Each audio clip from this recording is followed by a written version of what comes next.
Welcome to the RIA Match webinar, How to Implement a Successful Merger, 3 Tools to Tackle Partnership Dynamics.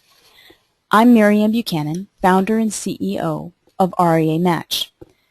This is a rebroadcasting of the Successful Merger webinar, so we won't be taking any questions today. Mergers and acquisitions are of heightened interest to our advisor community as we strive for successful succession plans and inorganic growth. While much focus is placed on firm valuation, you may be surprised to know that the partnership dynamic is a key component to M&A success. It's often left unaddressed. Dysfunctional partnership dynamics will erode the business you have spent decades building. Thank you for listening to this webinar. We trust you will gain valuable information. Very briefly, let me introduce you to RIA Match. RIA Match is a website that offers financial advisors solutions for succession planning and growth. The website matches advisors and firms with other advisors and RIAs who want to buy, sell, merge, or join practices. The advisors and RIAs can search for free and pay to connect, anonymously and securely on our site. We're independently owned. RIA Match's mission is to create an efficient market for advisors and RIAs to partner their practices. The site is agnostic as to custodial platform. We created the playing field. We don't call the plays, and we do not benefit from them. It's designed to serve all advisors, regardless of scale, scope, or experience. Success on RIA Match is making connections that will lead to potential partnerships or new firms to join. Our goal is to bring advisors the most efficient tools and excellent information so you can make the best decisions for the succession and growth of your firm. Recently, we celebrated our first year of service to the community. We have over 1,280 registered profiles on our site, and those profiles have sent over 8,000 communications between them. So let's get started. Today we'd like to focus on how to implement a successful merger. First, we'll start with the disconnect in the deal environment, and then we'll look at the dynamics of partnerships. Next, we'll drill down with 3 tools to build a sustainable merger or acquisition. So let me introduce our negotiation experts that have joined us. Lizette Smith and Tanya Rapaz are co-founders of the Partnership Resource. So just one sec here. Hang on, Here we go, sorry. So Lizette and Tanya, thank you very much for coming. Thank you for having us. Lizette and Tanya were formerly partners in a wealth management firm that merged. Then they subsequently sold their interests. They studied conflict resolution and negotiation at the Program on Negotiation at Harvard Law School and UMass Boston's Conflict Studies graduate program. They launched the Partnership Resource in 2012 to focus on conflict resolution for business partners, many of whom are investment advisors. And I'll be moderating the panel today. I'd like to share with you the results of the registration questions answered for the original webinar. What we'd like to know when you all register for webinars, what types of firms are participating. So in this original broadcast of the webinar, 24 of you were early solo practices, 19% mature solo practices, 30% were early ensemble firms, 12% mature ensemble firms, and 15% of the listening group were market dominators. Among the advisory firms that attended, 12% had completed a merger. The final registration question was, would you consider a merger in place of a purchase? 91% of them had answered yes, they would. They would consider a merger in place of a purchase. 9% answered no. Clarity is good. So let's begin our panel discussion. So Tanya, I'd like to start with you. Can you explain the role a mediator plays in negotiations? Sure. A mediation is a conversation between 2 or more parties in a conflict led by a mediator who is a neutral party who helps the conversation by letting the parties kind of acknowledge their frustrations with what's happened so far and then help them to look forward to the future, to come to an agreement that satisfies everyone to one degree or another. The spectrum that we've put up here is the kind of a spectrum of interventions that can happen kind of from most intense to least intense, and what you would need depending on how intense the conflict is. And what we've seen, mediation can be a really great way to solve problems as an alternative to litigation, which, as I'm sure you know, can be extremely expensive and very damaging to your reputation and to your business. So mediation can help preserve relationships. It also gives you the chance to solve your problems in a confidential way, which can be very important. And because we've seen in mediation how valuable it can be to solve your conflicts that way, we're looking to facilitation and coaching as proactive ways of handling conflict. Very good. Thank you. So what we're going to do today, we're going to focus on ways to increase the chances that your merger or acquisition will be successful. And we'll discuss how to incorporate the relationship among partners in the M&A process. We will examine the disconnect between the significant interest in M&A and the actual number of completed transactions. We'll explain the partnership dynamic and explore 3 tools to build a sustainable merger or acquisition. So we're going to look at assessments, perspective taking, and partnership constitutions. So let's first talk about this disconnect. Lizette, advisors are not completing deals at anywhere near the rate that would be expected. What do you think that these numbers on the screen show us? What do they tell us? Right. Well, so there was a fidelity study saying that 63% of RIAs would consider an acquisition within 3 years and 38% would consider a merger, but the number of deals annually has been fewer than 100 per year, which is really a low amount. And we're really focused on 2 things as far as how those numbers may relate. First is how few deals actually close. There's another statistic saying that only 1 in 8 deals close. So, you know, that could mean that a lot of time and energy is still spent on those deals, but for, I'm sure, a variety of reasons, they don't end up sealing that deal. And then we're also interested in mergers that come together but run into trouble after the first year or so. And we do see people that kind of do everything right as far as all the components that have to come together, but then they either really run into trouble and break up after a short time, or just really have trouble ramping up. So, you know, from our perspective, there's just such a lot of time and energy and, you know, resources invested in this. And we feel like how the partnership relationship is approached during this whole merger process could be a key driver that's overlooked, and maybe how a lot of people run into trouble.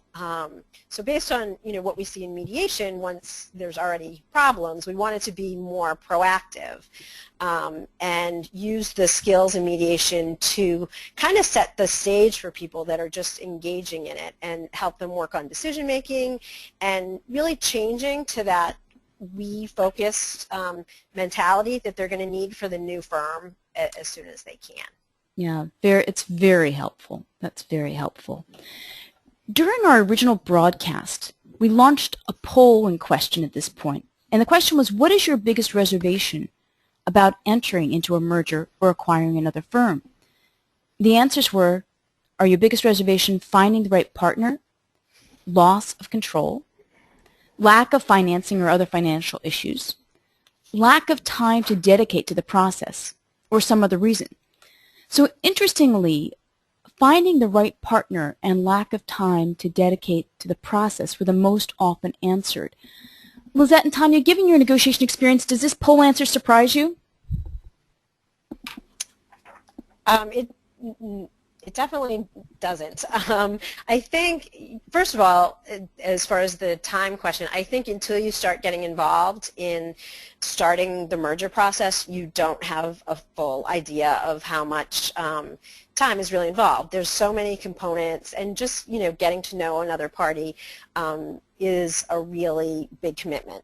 And then finding the right partner, I'm relieved, and I guess maybe it's self-selected because people are at this webinar where we're discussing it, but you know, it is such an important point and can make or break, you know, things that look good on paper. So it doesn't surprise me that people recognize that. Right, right. Good point. So what are we really talking about when we refer to partnership dynamics in mergers and acquisitions? Right. Tanya? So we are huge fans of partnerships in general, and I think that it's pretty well known to investment advisors how great a partnership can be. With a partnership, you are having the opportunity to really take advantage of economies of scale and leverage because some things are so expensive, rent, the software, the compliance costs. But then there's a lot of intangible benefits of partnerships as well, the shared successes and, you know, sharing any failures with a partner.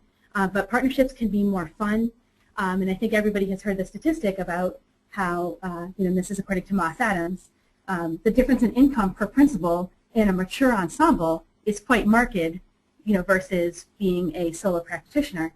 So there's a lot of really great things about being in a partnership, but still the statistics that we've been mentioning are pointing to really high failure rates. In the entire world, not just investment advisors, partnership failure rate is said to be between 50 and 70%. So, I mean, I think it's really worth taking a look. I mean, that's higher than divorce. It's really worth a look to see what is the missing component, what is, and, you know, could it be the relationship between the principals? If we spent more time and energy on that specific element of the merger, would that make a difference? Yeah, absolutely. I think that we tend to get focused on deal structure and other items, and if you've got a good relationship, you can work through a lot of other things. How is the relationship of the merging principals treated now, Lizette? Well, so on this slide we're kind of showing, and this is not an exhaustive list, but this is kind of showing a lot of the components that have to come together. And, you know, sometimes the partner relationship is thought of under philosophy, or, you know, it's talked about, but it's not, it might be treated as one of the components, and they know, you know, that it's part of the process, but they don't know exactly, it's not part of a formal structure. You know, when you look at valuation, you kind of know the steps. We do feel like there's a little more attention being paid to how important the partnership is, relationship is. I know Greg Friedman, you know, has spoken pretty consistently after his merger, saying that 20% of the time should be spent on deal mechanics and 80% on getting to know your partner. And certainly we, you know, from what we see of partners in mediation, we agree with that. And so even if people are getting that message, and I'm not sure everyone is, but they don't know exactly how to do it. So what we're trying to do is make it part of what the rest of the deal structure, make it a part of that, and, you know, incorporate it in a really concrete way. Right. No, that makes sense. So Tanya, this is our concrete way. Yeah, there we go. So Tanya, have you seen this in your work or personally? Yes, we have. So, I mean, we were involved in a merger of equals a few years ago, and we did have to deal with all these components. You know, if you want to have a successful merger, of course, you have to deal with these tangible issues about the technology. What are you going to do about the staff? What are you going to do with the offices? If our fee structures aren't the same, can they be brought in line? So it's easy to see how there's so many details that need to be attended to that are quite concrete that you would pay a lot of attention to that.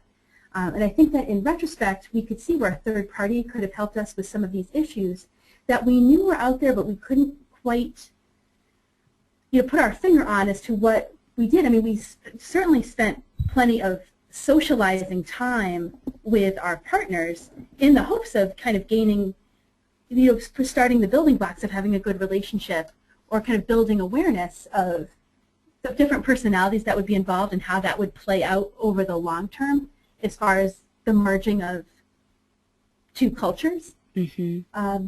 So that's kind of what was the impetus for us to look at partnership mergers this way.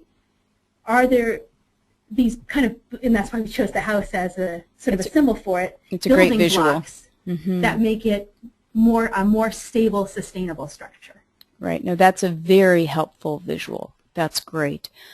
And as we look at this, let's think about our second polling question that we launched was, for those of you considering a merger or acquisition, what is the primary reason?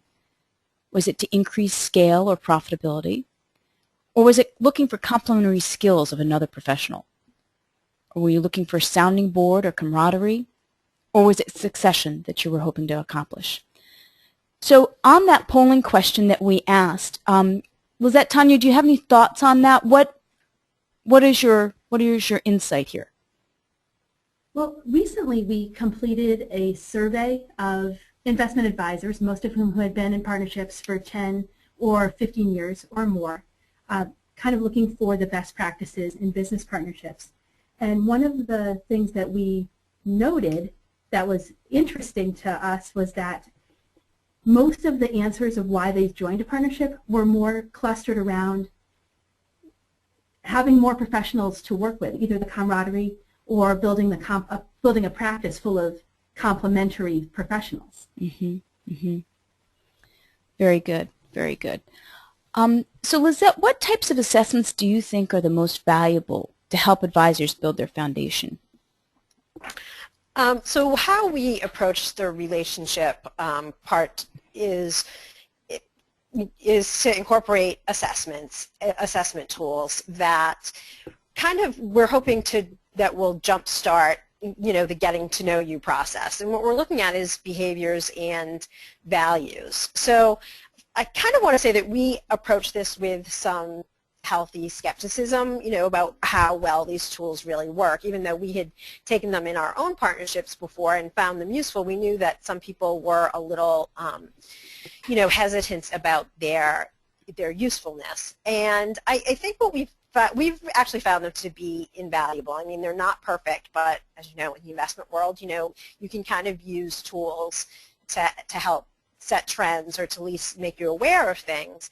And we find that doing written assessments, might crystallize things that people already know or sense about each other, but it's really interesting when you juxtapose them with a potential partner, and then you can see how you'll relate together, and then really drill down on what those might mean in terms of what you can expect from the partnership. And we're going to go over an assessment that we did. But what we're looking to do is get to underlying personality styles and motivations that drive your behavior, which you can't always assume the underlying values just based on getting to know someone and their behaviors. It's really something that you kind of need to build over time, and that's, I think, why, or it's at least a theory of why sometimes cracks in partnerships don't show up until a year or so into it. And so we'll show you some examples of the results and the implications that we see from that. We'll show you right now. So in the first phase of this, we look at kind of some awareness of how these two partners work along a spectrum of 4 key traits. And this is a little bit similar to the DISC assessment or other assessments you may have seen. And what we're doing, so there are 2 partners, Terry and Jamie, and they, there's a questionnaire that probably takes 15 minutes to fill out, and the results rank you on a spectrum for different traits. So in this case, along commanding or collaborative, you see what we're looking for is we want people to be different, obviously, and to bring different complementary skills, but it's more having an awareness for where those differences are and where people may be similar. So we want people that are different enough and different in the right ways. And so this is one way to drill down on that. So here, when I look at this, neither Terry or Jamie is very outgoing, if I read that right. Tanya, what are the implications of that? Right, that was very interesting. So these are actual partners that we worked with the names changed. And it was a little bit surprising to get this result. The partners really need to consider whether that's a role that needs to be fulfilled in somehow. And it doesn't mean that this is a check the boxes situation where every partnership needs to have all of these different personality traits covered. It's just more that you need to be aware that you don't want to create a situation where somebody is maybe relatively stronger in one area and then they get put into that role, but they're not comfortable with it. And when you're not comfortable with something, it's not going to be sustainable. So that can lead to friction, and that leads to some conflicts. And there are other parts of the assessment that show that. So what it lets you do is sort of like see where your partnership could be weak or strong. Another thing that this happened to show, just as another example, is that if the partners are not comfortable making big decisions quickly, and the assessment kind of brings that to your attention, then it would help your ability to, when you need to bring some big dramatic change to your partner, to not expect them to make a decision on it in that meeting. And kind of without this assessment, it might take you years to realize that some of your ideas are going nowhere just because they were brought in a particular way. Right, right. Very good. And I moved the slide too quickly. My apologies. Oh, yeah, no problem. Lizette, how is the next part of the assessment different? Why do we need to look at the ambitions? So this is really more directed at what drives your behavior, kind of your underlying values. And this can be something that's hard to get at, again, in casual meetings. And so in this case, you're looking for people, especially that people's top three are not too broadly disparate. Mm-hmm. So here, under theoretical, they both have theoretical very high, which is good, which means it can be good in that, they really like to think things through, really learn about things before they make judgments about them. So they're both kind of information seekers. Mm-hmm. So that can help them understand each other. It could also be something you should point out to the practice, because it also sometimes makes people too thoughtful and not action-oriented. But something that came out here that might need to be addressed is that one of the partners, Jamie's primary motivator, came up as altruistic, and that may be a surprise to someone that's going into business with someone that's already been in business, so it doesn't appear that they're, driven by altruistic goals. And we did have a case where, during their initial conversations, they did talk about wanting to have kind of this side business involved in financial education, and the other partner just kind of went with it and figured it was something that they'd be doing on their own time.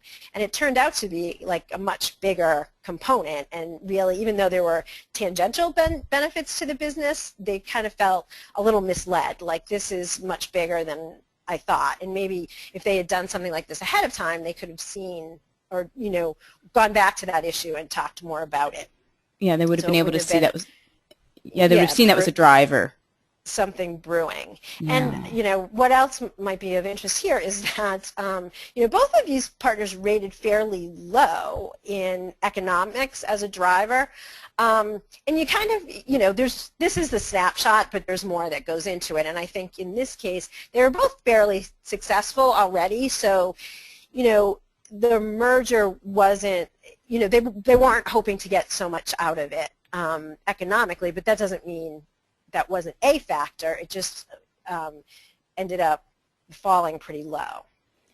Which is surprising, since these are entrepreneurs and they're business owners. You would think the economics would be a parameter. I know. So it's surprising, but when you view it in light of some of the other things that ranked higher, actually one of the things for them both being entrepreneurs, they both rank very highly in being authoritative, and that's not that uncommon. And it's good to know, because that's good that they'll kind of stand up for for their views, and one of them won't kind of overshadow the other. And we really like to see that in a partnership relationship, that they have kind of robust conversations that will add to good decision making. But you know, you also have to know that they may not ask for input. They may go ahead and do something and kind of forget that they have a partner, and they should have, right, you know, because they're used to working alone. Yep, I think that would be a common trait. Exactly. But it's a good discussion point. Yes, good to have the awareness going in. The second part of the relationship building is communication skills. So you can see that that's highlighted in the house here. Tanya, I would think especially with two entrepreneurs merging that this could be a big issue. So we just talked about, you know, sort of two authoritative parties coming together and merging, and let's sort of assume that they're, you know, they're equals. Right. How does this work? It's easy to imagine two entrepreneurs coming together for a lot of reasons, but they each have, you know, egos. They each have had the experience of even where they might be consulting with their advisors before big decisions, that when push came to shove, they were the, you know, single point of, you know, decision making for their business. So, and they haven't really had to spend time maybe necessarily looking at their decisions from anyone else's point of view. But if they're going to have a successful merger, it's really important that they start to think of themselves as part of a bigger whole. And so this is a big mental shift, but in a larger sense, it's a change in almost in their identity. Instead of being the one person at the top, now they're going to be part of a panel of equals. So having good communication is going to be something that permits that to happen. And actually, in that same survey that I already referenced, we found that where there was a problem, lack of communication was the most frequent thing cited as what led to the problems in the first place. But what we have developed to help these kind of like two egos come together are role plays. And it's something that kind of lets them test their ability to give up control and collaborate in decision making. So it can be something pretty simple. Give them a simple problem presented with two sides, and give them some instructions, and they don't get to see what the other person is doing. And then they have to try to work together, and it simulates joint decision making in kind of a low stakes environment. And it's sort of the role plays are designed to kind of give the best results when you collaborate or look for areas of joint agreement instead of just fighting for your one goal. Mm-hmm. And people find that to be very illuminating. And in practice, we often see partners who maybe as a way to split up decision making, they agree on different roles and say, all right, well, I'll be in charge of this and you can be in charge of that. And the danger there is that you end up ceding some of the decision-making to the other party. But then if you don't end up maybe necessarily agreeing with something that your partner is doing, even though you've already kind of agreed in advance that that would be their area, you may, that's going to lead to conflict and stress in some way.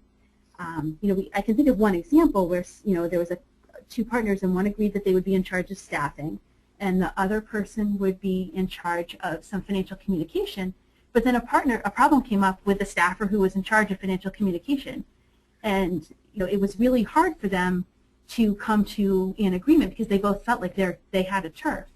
Whereas if they had more experience or some experience in working through a conflict together, then that would be helpful. Oh, I think that that's critical because what has made a practice successful is that they have made the decisions, they have led through, and they have made the tough calls.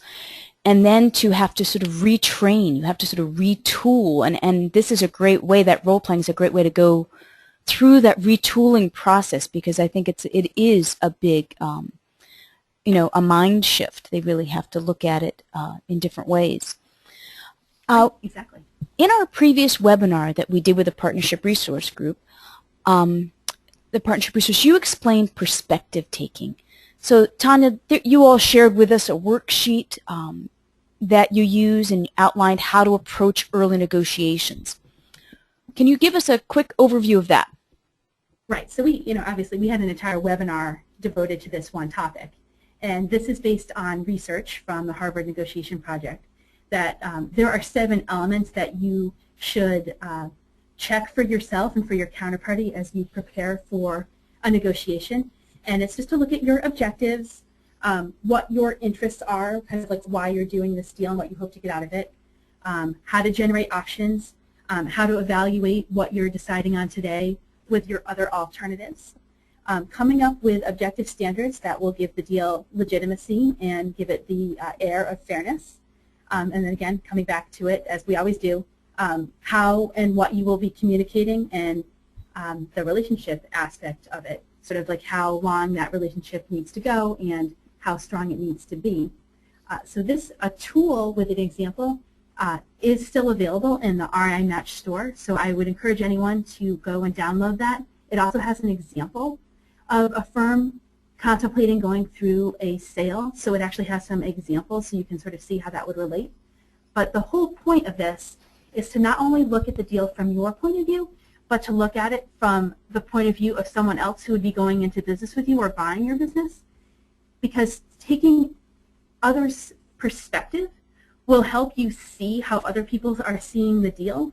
So you might be able to make changes or come to agreements, especially if you can find something where it's not very important to you, but it's important to them. And it gives you that opportunity to make sort of these low cost but high value trades when you're doing the actual negotiation for either a merger or a succession. Yeah, I think that the worksheet is a great structure, framework to sort of go through this process. So I would encourage anyone, it's free, I would encourage you to download it and take a look at it. It's very helpful. And also listening to that webinar as well is great. We then had our third polling question in the original broadcast, and that was that in a recent survey, what did RIA partners indicate was the greatest source of conflict in their partnerships? So was the greatest source of conflict partner compensation, strategic issues, business setbacks or problems, or staff issues? So I'm curious, Lizette and Tanya, what were the results of the survey? So in this case, the strategic issues were the biggest source of conflict in partnerships, and which wasn't so much of a surprise, because even though you try to work out as many things as possible, partner compensation and other issues, things are going to come up, and sometimes they're external or things that have to come up, or things that can come up that are really big decisions about the next direction of the firm. So even your initial planning may only get you so far, and then you come to another juncture that you really have a disconnect of how you're going to proceed. And in a lot of partnership agreements, especially, well, I was going to say especially if there's 2 partners, but really in a lot of partnership agreements, no matter the number, it says that for big decisions it has to be a unanimous, they have to decide unanimously. So if one partner has veto power and so things don't move forward, that can really create conflict. And so that isn't as entirely a surprise. Right, right. No, it's, it's the direction of the company. Where are you going to go and how are you going to grow? And people get very vested in that, so I understand that. Let's go back to our house and the final component, the partnership constitution. It gives you sort of, can we talk a little bit about that? Right. So what we're talking about with the partnership constitution is really a touchstone to get some broad things, and based on what you've thought about after the assessments and the role plays of how you're going to run your partnership. How are you going to kind of weather the storms that are going to come up? If we look at, in mediation, at the end of a mediation, we memorialize what partners have agreed to in a memorandum of understanding. And so what we see the partnership constitution as a starting point for that. You haven't had a conflict yet, but let's build what you agree will be how you will run your partnership. And this is different than the operating agreement. Yeah, that's what I was going to ask you. Yeah. How is it different? It Because, sounds like it. you know, I think people get the message that they need an operating agreement, and they have that to kind of say what will happen if someone's disabled and how will we value the company. But this is really more of a tangible delivery after you've gone through the assessment. So knowing what you know, it could include something like the amount of time someone will need to make decisions, or that how major decisions will be handled, not just that they have to be unanimous, but how meetings will be held about them. So it's really, you can be kind of creative with this, and it's really, you want to incorporate as many scenarios as you can think of. Sometimes they're sparked by what you've discussed in the role plays, and once you're talking about how each person's role will be in the business, try to really think through what the implications of that will be and how things will be resolved if there's an overlap. Because the idea is just to get to what the expectations are. I mean, a lot of failure comes from people having expectations that don't match.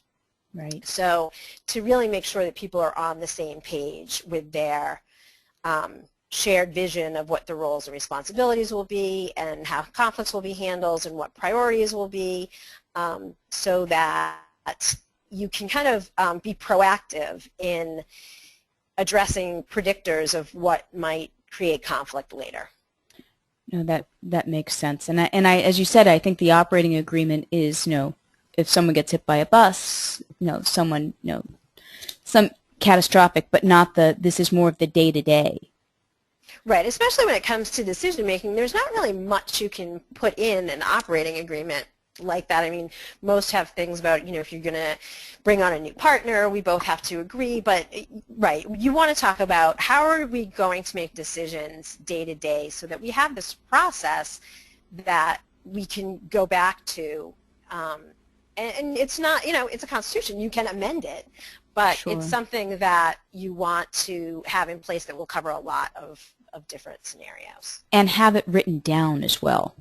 That's right. That you can go back right. and revisit it. And we kind of encourage people, as we're going through, some of this is built on the notes we take while people are going through their assessments and their role plays, and it all kind of starts to make sense and firm, into, they start to see what they want to agree on. So it's your agreement, and it's, as creative or, standard as you want to make it.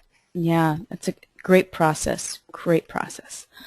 Well, let's talk about the role that a coach can play. And Lizette, when I think about two firms coming together for, a merger and acquisition, you need the accountant, you need the attorney. I mean, to involve yet another professional to get the deal done seems like, talk to me about this. Right. Well, actually, in our view, Tanya, sorry. That's okay. In our view, working on the relationship, and hopefully we've kind of highlighted that in this discussion, is crucial to a successful merger, and may in fact be job one in a merger. The coach can provide invaluable service as acting as a neutral party, as long as the parties trust that the neutral coach is impartial. That really can help them look forward, and when any time a problem comes up, to look at it as something that they would work on together jointly, and not see other people in the merger as the problem. Sometimes people involve other professionals they know, but they kind of can't maintain the neutrality in the same way. And a good mediator doesn't strictly advise you on how things need to look. The agreement comes from the partners, and I think that's what makes it sustainable, makes any agreement that they make something that's actually going to work, not just agreeing with the advice of a consultant.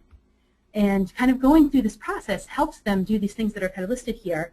If they end up in a destructive pattern or cycle, to get out of it, like they might have the tools to get out of it on their own, or they have someone they can go back to just for maybe like a little refresher, or to have somebody parachute in and help them with one problem they're looking at jointly. And then because they have that experience of perspective taking and challenging their assumptions, One of the areas that Lisette and I are interested in is kind of like the neuroscience of conflict, sort of what's happening to your brain. And your brain takes shortcuts all the time. And when you get to know someone really well, your brain, I think, might, the research shows that your brain might take shortcuts and assume you kind of already know what the person is thinking or what they're motivated by. And sort of challenging that is something that kind of the coach can help you do. But as, like I said, the partners still control the outcome and the agreement, but they have more tools to do so. And so, like, for example, if I hired an attorney and the potential merger partner hired an attorney, that the attorneys are representing each separate partner, as where a mediator or a coach is representing the union. So, yeah, that's a good way to look at it. And the lawyer is definitely focused on a lot of the mechanical efforts, where I think that the relationship hasn't been coming up, as we discussed earlier in the webinar, hasn't been coming up all that frequently. But you're right. It's like having someone represent the merged entity itself. Right, which I think could absolutely keep your other costs down. Right. I mean, because the attorneys might be more focused in well, they will be. That their role is to be more as advocates for their clients, right, and to drill down on the legal aspects that need to be addressed. But we want to change the focus to the partners that are coming into this, because once you're together, if you get to the end of that process, the lawyers leave, and you're now it's up to you to run this together. And if you haven't done your groundwork and you don't have these other things in place, which the lawyers aren't going to help you with, it's going to be a difficult process. No, that's right. That's right. I can fully see the value of this, and it's a great service to bring to the advisor community. I'm thrilled that you were both advisors first, that you have walked in the shoes of advisors and firms that are merging and selling, and then circling back to help others do it. I just think it's fabulous. What I wanted to do is put up our last slide, which is Lisette and Tanya's contact information. Thank you both very much for sharing your valuable insights. These are great actionable solutions. Quite often we don't know. We know what our final goal is, which is to arrive at a succession plan or arrive at a merger, and sometimes it's not knowing the steps. And so what's tremendously helpful is the tools that you give and provide to help people walk through the steps. So we encourage you to visit the RIA Match store. We've got many solutions, such as that initial discussion worksheet that we talked about. And also, if one of you could talk about the coaching services that are in the store. Right. So right now in the store, there is a discounted mini engagement available in the store for people who are RIA Match members or listeners. And we also have a more detailed description of what coaches do in the store. Great. And we've got your website addresses up here, as well as both of your email addresses and your phone numbers. So that's great to have. This has been very informative, very valuable. Thank you both very much for joining us today. And to our listeners, thank you for taking the time to learn more about how to implement a successful merger. We're grateful that you're part of the RIA Match community, and we wish you all the best. Good afternoon, and this concludes our webinar today. Thank you.